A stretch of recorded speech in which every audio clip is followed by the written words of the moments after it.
Hello guys, this is Space Arbus Vlogs, and today, I had a bit of an argument. To be honest with you, I'm not going to really call it an argument, but a little bit of a heated conversation with my mother. Now, I went upstairs, to get my phone, and, as I was going upstairs, I overheard her talking on the phone with somebody, and as I sometimes do, I kind of stand just outside her door, listening to the conversation. I sometimes find it kind of fascinating to listen to her conversations, if it's not that weird to say. Generally, she talks to my sister, but apparently this time she was talking to some other woman, and she was speaking absolute nonsense. And this is an argument that I've had I don't know how many damn times. I've tried to teach this woman what an abortion is. I've tried to teach her what murder is. Probably about a handful of damn times, and this woman refuses to learn what the fuck any of these words mean.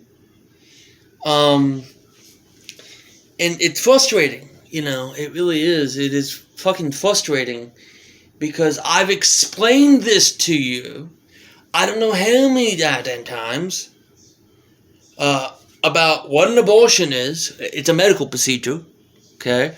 And murder, which is the unlawful killing of another person. Now, there's a key fucking part there. Another person. You can't kill a fetus, because it don't even make sense. Life, in terms of the Bible, which is generally, I'm guessing, is what she's going to base this on, begins at birth. What happens when a baby is born? They cut the umbilical cord, severing the connection between the fetus and the mother. It now becomes a distinct entity. It is now a distinct entity. And what's the next thing that they do? Well, generally, you will have a doctor or you will have a nurse that will then proceed to smack the baby. And why do they do that? Well, they do that so that the baby will cry. And why do they want that? Because that clears the airways, and that allows the child to breathe. Thus, they get the breath of life. The breath of life, in terms of the Bible, is when you have life. Because why? Because they believed that air was magic. It was magical. It had magical fucking characteristics, which is why when you open a bottle of alcohol and you see that little kind of wavy bit of haze, that's what you get. That's called spirits. That's why we call them spirits. Because they believed in that hoo-ha bullcrap. Okay? If the fetus is still in the mother and there's a complication, right? There's some medical condition that happened, some event that was not foreseen. Maybe the fucking thing has like some fatal disease or something. It's not going to be viable. Okay? Well, are you going to force the woman to continue to carry a non-viable pregnancy? No, of course not. The doctor comes in, informs you of the medical thing, and you make the decision of, okay, well, I'll have an abortion now. No one wants to have an abortion. No one gets pregnant and is like, I want to fucking have an abortion. No one does that. Okay? But of course, you have these religious nutcases who want to frame it as that. They want to frame it as murder because they want to blame the woman. They want to blame the woman for something that was not her fault. No one wants to be told that their child has a medical condition that they're not going to be able to live long if they can live at all. That's devastating news. No one wants to hear that shit. Especially someone who really, really is trying to get pregnant and is really trying to start a family. But what is an abortion? An abortion is the termination of a pregnancy. Well, if an abortion is the termination of a pregnancy, well, that technically makes C-sections an abortion, doesn't it? Because what is a C-section? Well, you are cutting a woman up, cutting her stomach open. You're reaching in and you are pulling out the baby. You are artificially ending the pregnancy. Now, it is my understanding that either my mother or my sister or both have had at least a C-section. Now, I don't know about you, but those kids seem to be walking around being a pain in my ass. So, abortions don't necessarily end with the death of the child. It has the potential to, just like any goddamn medical procedure has the potential to. People go in for everyday procedures, shit that should not cost you your life, and then there is some complication that results and you die. People die from shit that shouldn't kill you all the time. That doesn't mean that you don't go and have the medical procedure. There are risks in everything.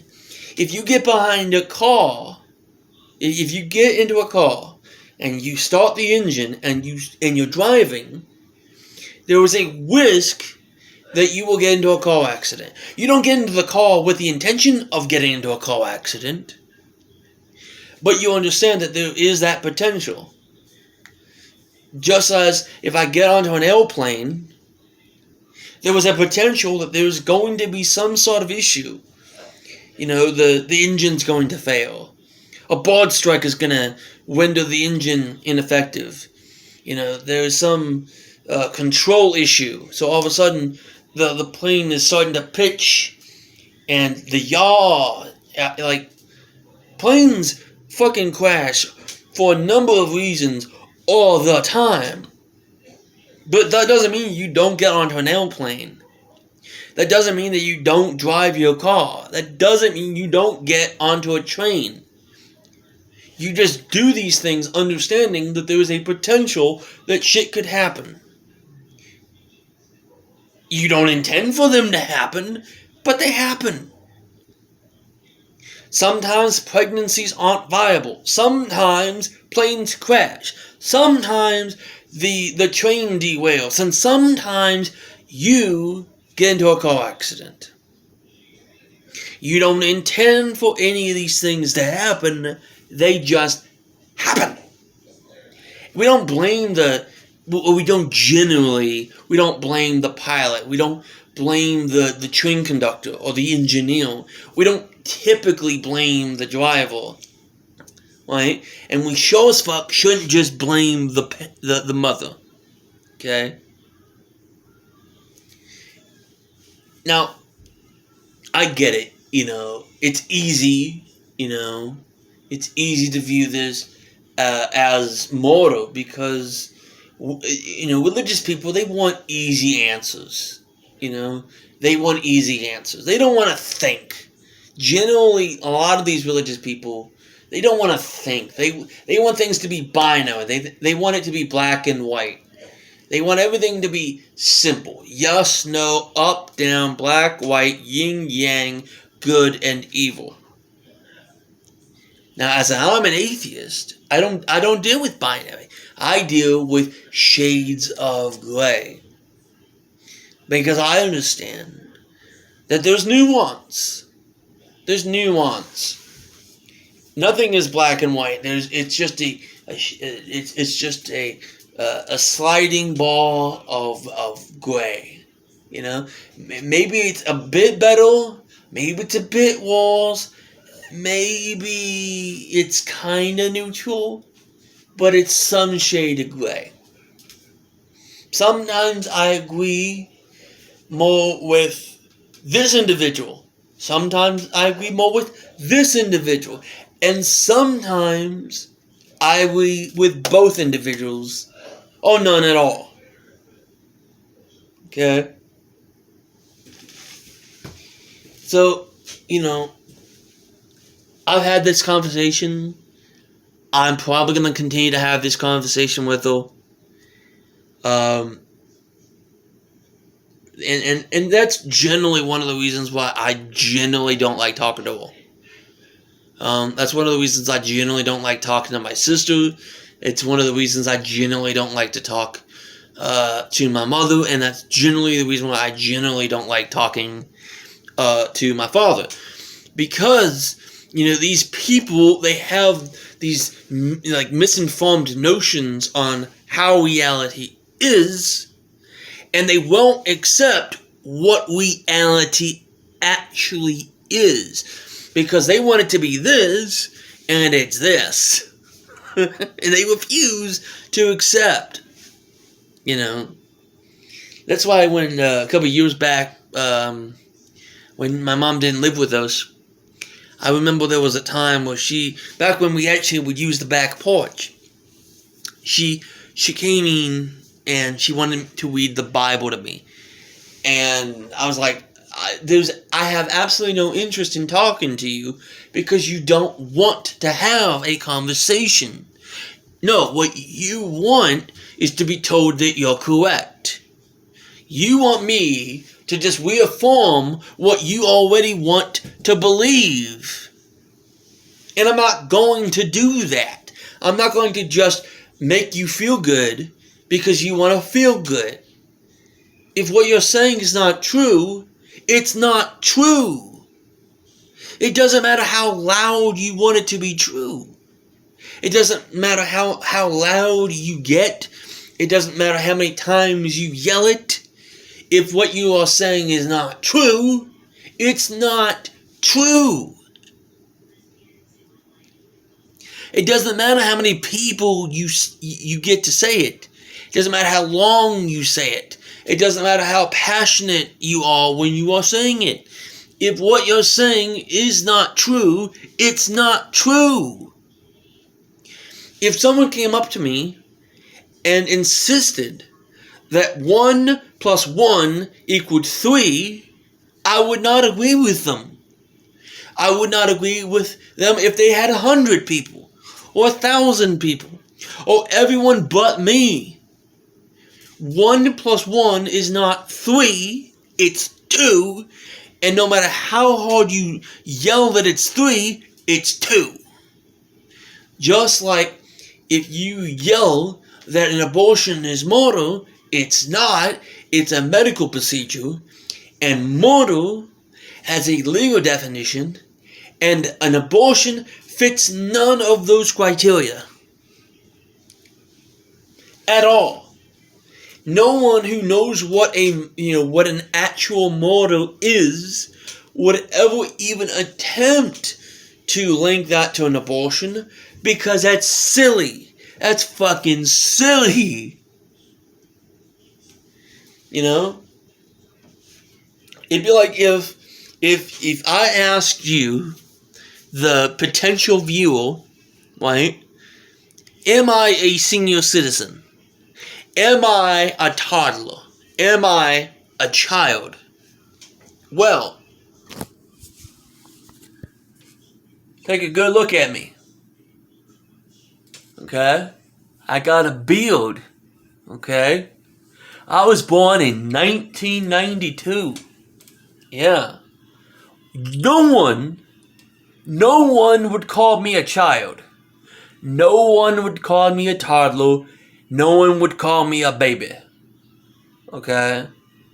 I'm 32, almost 33 years old. Okay? You might call me middle-aged, I don't know. But I'm certainly not a child. I'm certainly not I'm not a teenager. And I'm not a toddler. I'm not a baby. I'm an adult. Okay? there are classifications, you know. You have the sperm cell, then I believe the next one is like a zygote, right? And then I think the next one is the embryo, and then you have fetus. And after fetus, you have baby. And after baby, you have toddler. And after toddler, you have child. And after child, you have adolescent. That's a teenager. After teenager, you have adult. After that, you have a senior citizen. And after that, you have a skeleton. These are classifications of development. I would never call a fetus a baby, just like no one would call me a child. Because I'm not. I'm something else. Okay? In much the same way that you would not call me a woman, I would not call a fetus a baby. Because that would be a misuse of classification, and that causes confusion, and I don't want to confuse people. I use the classification that they are. A fetus is a fetus. A baby is a baby. And what is the difference? A fetus is what a baby was before it was born. A baby is what a fetus becomes. Do not ever try to make a fetus into a baby, because that just causes confusion, and confusion leads to misunderstandings, and misunderstandings lead to arguments like this. Don't do that. If you don't understand what a word means, there are dictionaries. You have cell phones. Fucking Google this shit. It's not that hard. I should not have to be the means of educating you. If you don't know what something is, look it up. Learn. Be proactive in your education. Don't get me wrong, I don't mind talking to her. But it is kind of repetitive when I have to teach you again and again and again something that is so damn simple. An abortion is not murder. It can't possibly be murder. But for the sake of argument, let's say that it is. Okay, you have aborted a fetus. Okay, well, what's the name? Are we going to mark the time that the fetus is removed from the body as the birth and the death? So it was born at the same time it died? Instantaneously? So it existed for 0 seconds and died at the exact same instant? Well, if it has been alive for 0 seconds, then it was never alive. And if it was never alive, how could you end it? How could you end a life that never began? You know, where's the logic in that? Are we going to start fucking giving it negative numbers? If woman is 3 months into her pregnancy and she has to have an abortion, do we fucking say that her child is -6 months old? Or, you know, like, how do we do that? What would you put on the death certificate? Because you don't have a name, because that happens when the baby's born. There's no birth certificate. There's no name. And if there's no birth certificate, how the hell can you write a death certificate? Because that doesn't even make sense. How can you have a death certificate without a birth certificate? How does that make sense? You know? Make that make sense.